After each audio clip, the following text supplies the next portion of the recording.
সকলোৱে খাই বৈ নিশ্চয় আজৰি হ'ল। মই কিন্তু খোৱা নাই, মই এতিয়া খাব লৈছোঁহে মাত্ৰ। বাকীবোৰক চবকে খুৱাই বৈ আজৰি কৰিলোঁ, সকলোৱে ৰুটি খালে।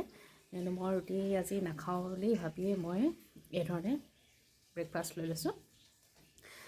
আৰু বাকীবিলাকে সদায় ৰুটি খাই ভাল পায়, কিন্তু মোৰ মাজে মাজে ভাল নালাগে, অলপ চিম্পলকৈ খাই ভাল পাওঁ, সেইকাৰণে এনেদৰে খাব লৈছোঁ।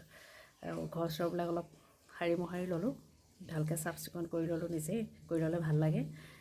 তাৰপিছত আৰু এতিয়া দিনটো আগবাঢ়ি যাওঁ আৰু এনেদৰে আপোনালোকৰ আগত সাক্ষী কৰি ব'লক। আৰু এইফালে আমাৰ কনচেকে বাল্টি লৈ গৈছে কাপোৰ মেলিবলৈ।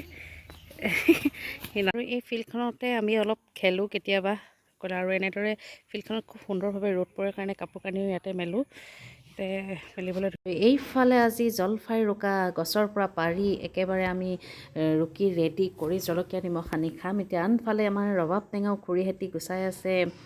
যিহেতু এনেধৰণৰ টেঙাবোৰ অকলে খায়ো ভাল নালাগে, সেয়েহে সকলোৱে লগ হৈ শেহতীয়া ৰবাব টেঙাৰ সোৱাদ ল'বলৈ আহি গ'লোঁ ফিল্ডলৈ।